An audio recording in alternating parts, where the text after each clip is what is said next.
Dillion got the fist from the mother of the girlfriend he murdered. Just like Tobias's wasn't spared following his 21-year sentence for killing a 14-year-old. As for Lindy, he was hit unexpectedly from behind by the father of his 3-year-old victim. Let's dive right into the moment grieving families attacked these killer kids in court.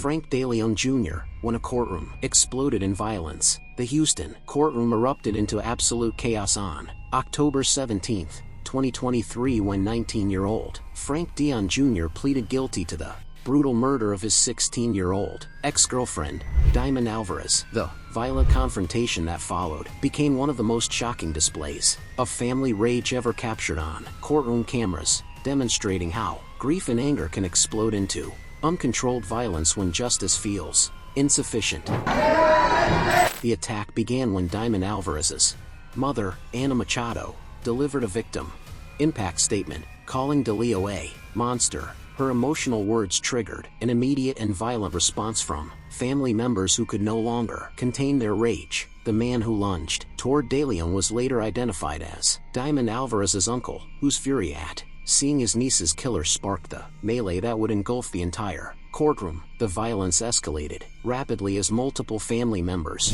became involved. The brawl involved both sides of the family, with DeLeon's mother also getting involved, attempting to defend him, which led to further shoving and separation by court officials. The crime that precipitated this courtroom explosion was as brutal as it was senseless. On January 11, 2022, DeLeon shot 16-year-old Diamond Alvarez 22 times in the back while she walked her dog near her southwest Houston home. The motive was deeply personal and disturbing. The murder reportedly occurred after she discovered he was in another relationship while they were still together. A text message from DeLeon asking to meet at a nearby park was crucial in narrowing the investigation, highlighting the role of digital evidence in modern policing. The premeditated nature of the crime was evident in how DeLeon arranged the meeting that would lead to Alvarez's death. According to authorities, when Alvarez learned of the other relationship, she agreed to meet with DeLeon at the park where he shot her nearly 24 times. At the time, Alvarez's family told reporters they heard gunshots while she was out walking the dog returned without her, and they found her shot in a field. They say they tried performing CPR on the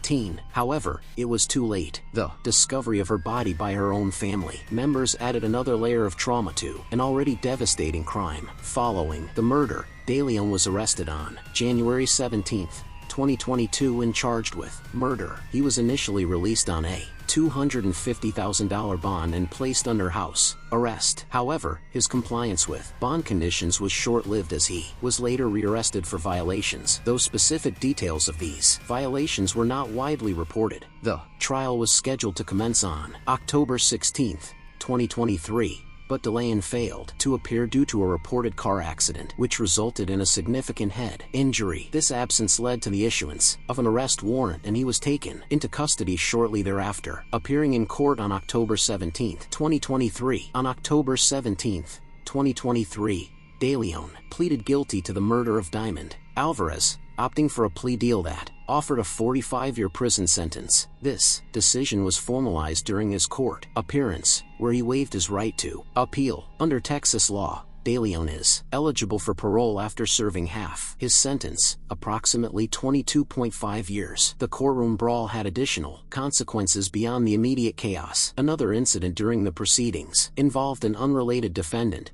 Michael Devin Combs, who escaped during the courtroom brawl, but was recaptured on October 19, 2023. This added to the day's volatility, illustrating the broader challenges of maintaining order in high-stakes, offering a glimpse into the personal toll on all parties involved. Conversely, Alvarez's family, citing threats and harassment, chose not to attend the formal sentencing on October 19, 2023. Opting for a news conference to express their fears and desire to move forward. The formal sentencing occurred on October 19, 2023. confirming the 45-year term. But the emotional scars and legal ramifications of the courtroom violence continued to reverberate through both families, demonstrating how the pursuit of justice can sometimes unleash forces that threaten the very order it seeks to maintain. The chaos that erupted during Frank DeLeon Jr.'s hearing was just one of several explosive confrontations that would rock courtrooms across America as another young killer would soon face similar family fury in a Kansas courtroom where violence would once again overshadow the legal proceedings. Tobias Robinson Mole shooter sparks family warfare in court. The Sedgwick County courtroom became a battlefield on April 8, 2025 when 16-year-old Tobias Robinson faced sentencing for the fatal shooting of 14-year-old Trendius Tubby Hutton at Town East Square Mall in Wichita, Kansas. The explosive confrontation that erupted during the hearing resulted in 6 people being charged with disorderly conduct, making it one of the most chaotic courtroom scenes in recent memory and demonstrating how grief can transform a place of justice into a war zone. The violence was triggered by emotional victim impact statements, particularly from Hutton's mother, Jeanette Dez, who pleaded with the judge for the maximum possible sentence. Her raw emotion and specific accusations against Robinson served as the spark that ignited the powder keg of family tensions that had been building since the tragic shooting. Dez's emotional words, including references to Robinson allegedly releasing rap songs about the shooting while in jail, such as Tubby attack, fueled anger among Robinson's family, leading to the physical altercation that would require multiple deputies to restore order. The March 18,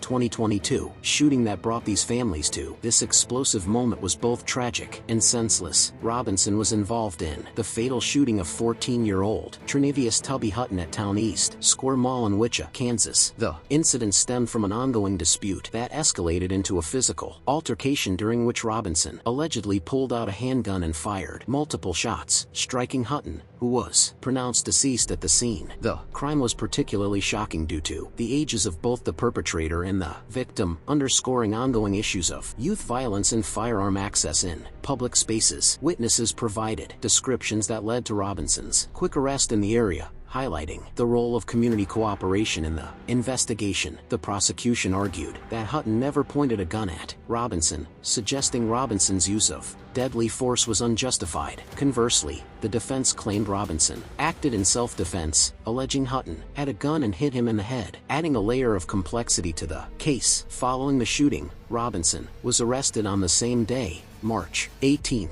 2022. Given the severity of the crime, he was charged with first-degree premeditated murder and criminal use of weapons in March 2023 and tried as an adult, which is standard in Kansas for serious offenses committed by juveniles. This decision reflected the legal system's approach to balancing juvenile rehabilitation with public safety. The case progressed with Robinson pleading no contest in July 2024 to reduce charges of second-degree murder, attempted second-degree murder, and aggravated battery. This plea deal was likely a strategic move to avoid a potentially longer sentence if convicted of first-degree murder. However, Robinson later attempted to withdraw his plea, citing unspecified reasons, but this was denied by the court. On April 8, 2025, Robinson was sentenced in Sedgwick County Court to a total of 255 months, 21 years, and 3 months in prison. The sentence was broken down as follows: 155 months for second-degree murder, 59 months for attempted second-degree murder, and 41 months for aggravated battery, all to be served consecutively. The courtroom brawl had immediate and lasting consequences for those involved. 6 individuals were later charged with disorderly conduct on April 28,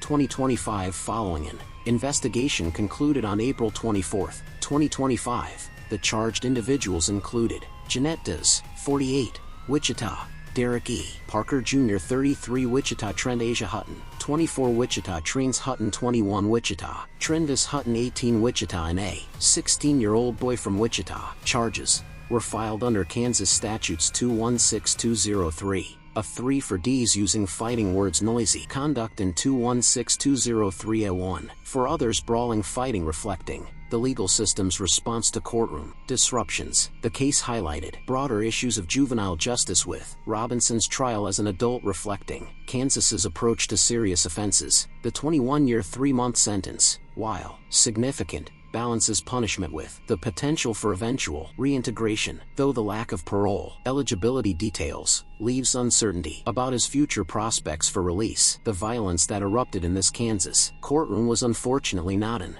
isolated incident, as families across the country continued to struggle with containing their emotions when facing the killers of their loved ones, leading to another explosive confrontation in a South Carolina courthouse. Lindy Jones' father's fury erupts during murder sentencing. The Orangeburg County courthouse became the scene of explosive family violence on July 14, 2022, when the father of murder victim Willie Antoine Fields launched a vicious attack on his son's killer during what was supposed to be a routine sentencing hearing. The assault on 19-year-old Lindy Jones Jr. was so sudden and brutal that it required immediate intervention from bailiffs and resulted in the hearing being postponed, demonstrating how the pain of losing a child can drive even law-abiding parents to acts of desperation and violence. The attack unfolded with shocking swiftness during the victim impact portion of the proceedings, while Angela Fields, the victim's mother, was given the opportunity to address the court, expressing profound grief and stating that Jones had taken away everything from us. Her husband, Willie Clay Fields, could no longer contain his rage. Willie Clay Fields suddenly leapt towards Jones, who was handcuffed and shackled, punching him in the back of the head and tackling him to the ground. Fields hit Jones repeatedly before bailiffs intervened, pulling him off and separating the two men. Jones, despite being restrained, yelled, "I'm going to beat yours, boy," before being escorted out by officers. The violence was so disruptive that the entire proceeding had to be halted, with Willie Clay Fields being charged with contempt of court and third-degree assault and battery, both misdemeanors. The crime that precipitated this violent outburst was both senseless and brutal. On August 2, 2019, in Orangeburg County, South Carolina, 18-year-old Willie Antoine Fields was shot and killed by 19-year-old Lindy Lamont Jones Jr. Fields was reported missing on August 1, 2019, after being last seen leaving his workplace, Chick-fil-A, located on St. Matthews Road, around 4:20 p.m. His body was later discovered off Lyons Road with multiple gunshot wounds, including one to the head and 3 to the back, indicating a brutal and premeditated attack. Surveillance footage and other evidence linked to the crime, and he was arrested along with his brother, Jalen Jones, who was charged as an accessory after the fact for allegedly helping dispose of Fields' body. The impact of the crime on the victim's family was devastating. Sheriff Leroy Ravenel described Fields as a good kid by all accounts, mixed into a bad crowd, highlighting the tragic nature of the incident. The young man had been working at Chick-fil-A and was described as having a promising future before his life was cut short by senseless violence. Following the discovery of Fields' body, Lindy Jones was arrested and charged with murder and possession of a weapon during a violent crime in August 2019. Given the severity of the crime, Jones was tried as an adult, which is standard in South Carolina for serious offenses committed by juveniles. The case progressed, with Jones pleading guilty on July 13, 2022, to the murder of Willie Antoine Fields, opting for a plea deal to avoid a potentially longer sentence if convicted. At trial, this plea was formalized during a court session, setting the stage for what should have been a routine sentencing hearing. The courtroom attack had immediate consequences for Willie Clay Fields. This incident was captured on surveillance footage and widely reported, with videos circulating in media outlets such as Watch Fox News and the Orangeburg Times and Democrat. His attorney, Justin Bamberg, later released a statement apologizing for the outburst, emphasizing Fields' status as a victim of senseless violence and asking for prayers and support during this difficult time. Despite the disruption caused by the attack, the legal proceedings eventually continued. On July 25, 2022, Jones was sentenced to 35 years in prison, a term reflecting the severity of the crime and his guilty plea. The sentence was handed down by Judge Roger Young with no specific mention of parole eligibility in the available reports as of June 20, 2025. The case highlighted the profound emotional toll that violent crime takes on families, with Angela Fields' statements in court highlighting the depth of their grief. The courtroom brawl and subsequent charges against Willie Clay Fields underscored the emotional and social ramifications of such crimes, extending beyond the legal sphere into community dynamics. Jones's sentence, while significant, also raised questions about juvenile justice, with his trial as an adult reflecting South Carolina's approach to serious offenses. Jones's brother, Jalen Jones, was charged as an accessory after the fact, but his case remains pending as of June 20, 2025, adding another layer of complexity to this tragic story. The violent outburst by Willie Clay Fields, while understandable given his profound loss, demonstrated how the pursuit of justice can sometimes be overshadowed by the raw human emotions that drive families to seek their own form of retribution. The explosion of violence in this South Carolina courtroom was part of a disturbing pattern that would continue to plague judicial proceedings across the nation, as another shocking case would soon emerge involving a racially motivated mass shooter whose own courtroom appearance would spark family fury of its own. Peyton Gendron, mass shooter, faces family fury during sentencing. The Erie County courtroom became a powder keg of emotion on February 15, 2023, when 18-year-old Peyton Gendron faced sentencing for one of the most heinous hate crimes in recent American history. While the physical attack during his sentencing was brief, the raw emotion and attempted violence demonstrated how even the most secure courtroom environments can be overwhelmed by family grief when confronting pure evil. During the hearing, an explosive moment occurred when Barbara Massey Mapps, whose sister, Catherine Massey, was killed, gave an emotional victim impact statement as she spoke, saying, "I want to personally choke you and leave my fingers on your neck. Your little punk decided to come here to kill black people." A relative standing next to her lunged toward Gendron, who was seated at the defense table. Guards quickly restrained the man, and Judge Egan temporarily halted the hearing to restore order. The attempted attack was a direct response to the incomprehensible evil that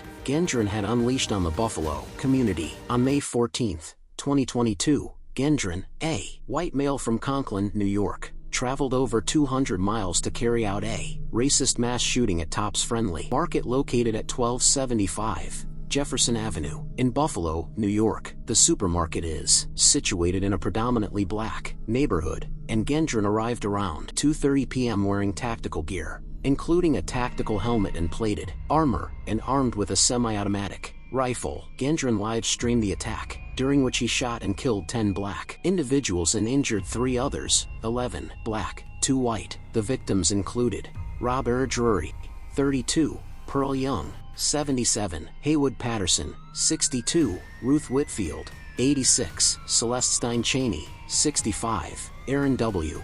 Salter Jr. 55, Andre McNeil, 53, Marcus Morrison, 52, Catherine Massey, 72, and Geraldine Talley, 62. The attack was premeditated and racially motivated, driven by Gendron's belief in the Great Replacement conspiracy theory, which falsely claims that white people are being replaced by non-white immigrants. His manifesto and live-streamed comments during the attack explicitly expressed bias, hatred, and contempt toward black individuals, stating his intent to target them. Following the shooting, Gendron was arrested on the same day, May 14, 2022. He was initially charged with first-degree murder by Erie County District Attorney John Flynn. On June 1, 2022, a grand jury returned a 25-count indictment, including 10 counts of first-degree murder, 10 counts of second-degree murder as a hate crime, 3 counts of attempted murder as a hate crime, 1 count of domestic terrorism, and 1 weapons charge. On November 28, 2022, Gendron pleaded guilty to all state charges, including 1 count of domestic act of terrorism motivated by hate, 10 counts of first-degree murder, 3 counts of attempted murder, and 1 weapons possession charge. This plea deal was likely a strategic move to avoid a potentially longer and more public trial, given the overwhelming evidence, including his manifesto and live stream footage. During the February 15, 2023 sentencing hearing, Gendron, now 19, appeared in an orange jumpsuit and shackles, apologizing to the victims' families, stating, "I'm very sorry for all the pain I forced the victims and their families to suffer through. I'm very sorry for stealing the lives of your loved ones. I cannot express how much I regret all the decisions I made leading up to my actions on May 14th. I did a terrible thing that day. I shot and killed people because they were black." Judge Susan Egan imposed a sentence of life in prison without parole for each of the terrorism and murder charges, emphasizing the severity of his actions. She stated, There is no place for you or your ignorant, hateful, and evil ideologies in a civilized society. There can be no mercy for you, no understanding, no second chances. The damage you have caused is too great, and the people you have hurt are too valuable to this community. The man who lunged at Gendron was not charged as District Attorney John Flynn chose not to compound the tragedy, explaining, "I did not want to add to the pain of the families." This decision reflected an understanding of the extraordinary circumstances and the profound grief that drove the family members' actions. While the state case concluded with a life sentence, federal authorities pursued additional charges due to the hate crime and terrorism aspects. On January 12, 2024, the U.S. Department of Justice announced it would seek the death penalty for gender, marking the first federal death penalty case authorized by Attorney General Merrick Garland under the Biden administration. As of June 20, 2025, the federal trial is set for September 2025. But defense attorneys have requested a delay to September 2026 due to evidence volume and a venue change to New York City, citing impartiality concerns. The brief but intense moment of attempted violence during Gendron's sentencing reflected the deep wounds that his racist terrorism had inflicted on the Buffalo community, demonstrating how even the most secure legal proceedings can be disrupted when families confront the perpetrators of unthinkable evil. The pattern of courtroom violence involving young killers continued to evolve, as historical cases from previous decades also revealed similar explosive confrontations, including a shocking incident from the 1990s that would demonstrate this phenomenon was not merely a modern occurrence. James Douglas Gonzalez when family rage erupted in Alabama court.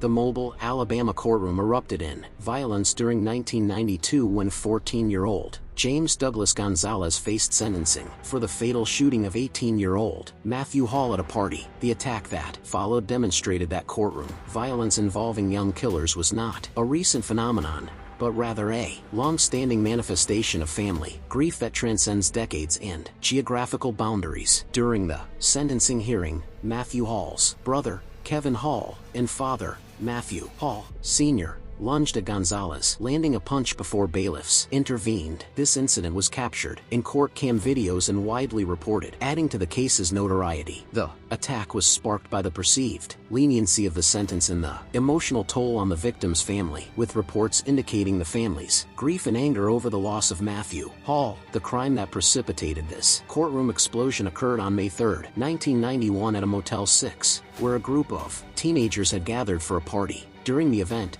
an argument escalated, leading Gonzalez to shoot and kill 18-year-old Matthew Hall. Gonzalez claimed self-defense, asserting that he feared for his life, but the exact details of the altercation are not fully documented in available reports. Given his age, the case was initially handled in juvenile court. However, due to the seriousness of the crime, he was transferred to circuit court to stand trial as an adult under Alabama law. This decision reflected the legal system's approach to balancing juvenile rehabilitation with public safety, especially in cases involving homicide. Psychological evaluations during the trial described Gonzalez as having high average intelligence but poor impulse control, which may have influenced the court's decision to transfer him. The prosecution argued that the shooting was not justified, while Gonzalez's defense centered on self-defense, claiming he acted out of fear. The case progressed with a trial in circuit court, where Gonzalez was convicted of criminally negligent homicide, a misdemeanor rather than murder. This conviction was controversial as many felt it was too lenient for a homicide given the outcome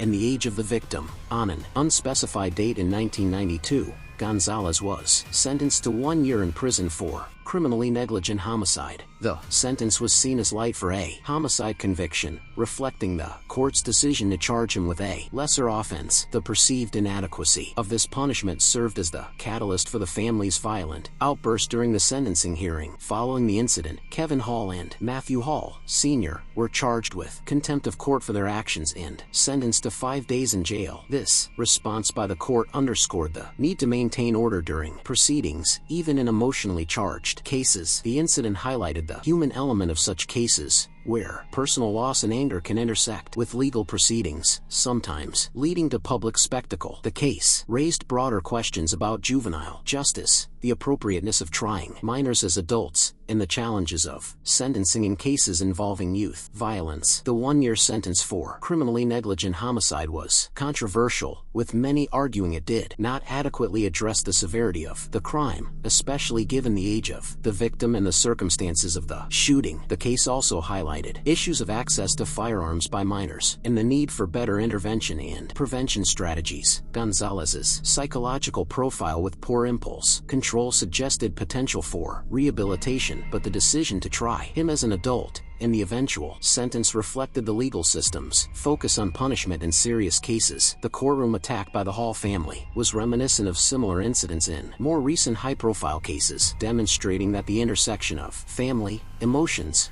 and legal proceedings has been a consistent challenge for the judicial system across multiple decades. The incident illustrated how the pursuit of justice can sometimes unleash forces that threaten the very order it seeks to maintain, a pattern that would continue to manifest in courtrooms across America for years to come. This historical case from Alabama demonstrated that the phenomenon of families attacking young killers in courtrooms was not a modern development, but rather a persistent manifestation of human grief and rage that would continue to challenge the judicial system well into the 21st century. Dante Wright, the smiling killer who enraged a judge. The most chilling aspect of 17-year-old Dante Wright's sentencing wasn't just the brutal murder he committed, but his callous demeanor as victim impact. Statements were read aloud in the Washington County Trial Court. While no physical attack occurred during his July 24, 2017 sentencing hearing, Wright's shocking behavior nearly prompted Judge David S. Schwartz to reject the plea agreement and send the case to trial, which could have resulted in a life sentence without parole. The audacity of Wright's behavior was so egregious that it represents one of the most disturbing courtroom displays of remorselessness in recent memory. As Karen Klee's victim impact statement was delivered by a cousin, describing how she had lost my only child,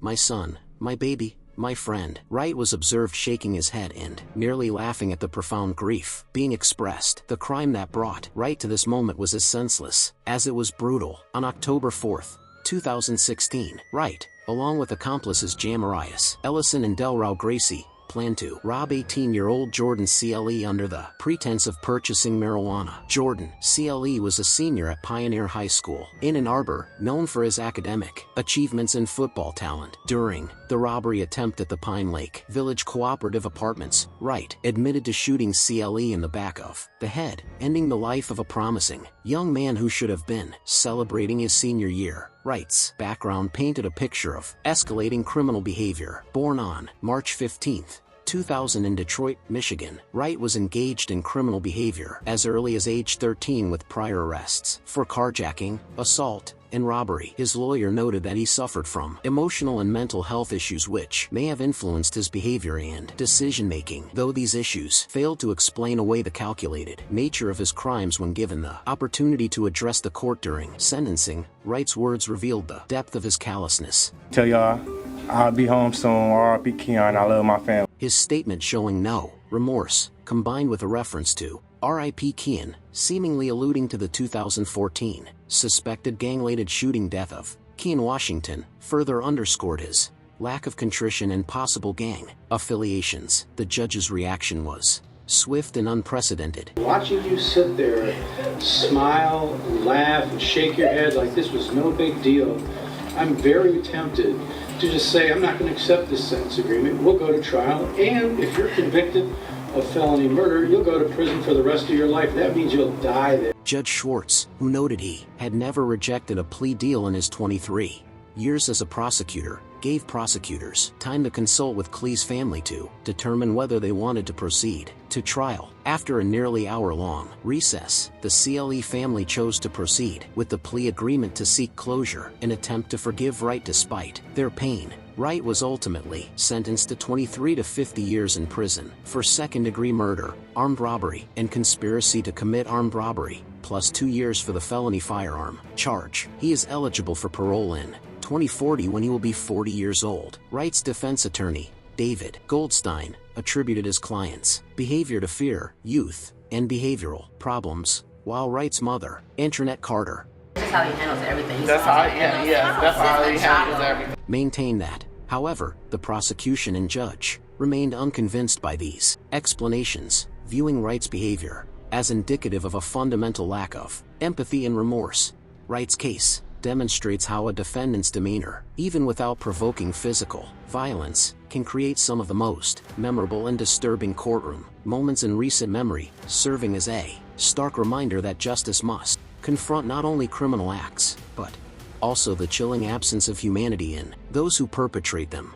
From Dantaire, Wright's shocking smiles to the brutal attacks on Frank DeLeon Jr. to Bryce Robinson, Lindy Jones, and others, these incidents reveal the profound challenges facing our judicial system when dealing with young killers and the families they have forever changed. As these cases continue to unfold in courtrooms across America, they serve as stark reminders that behind every legal proceeding are real human beings grappling with loss, trauma, and the complex emotions that arise when justice feels insufficient to address the magnitude of their pain. Thanks for joining us for this deep dive into the world of crime. If you found this investigation valuable, please click on the card showing on the screen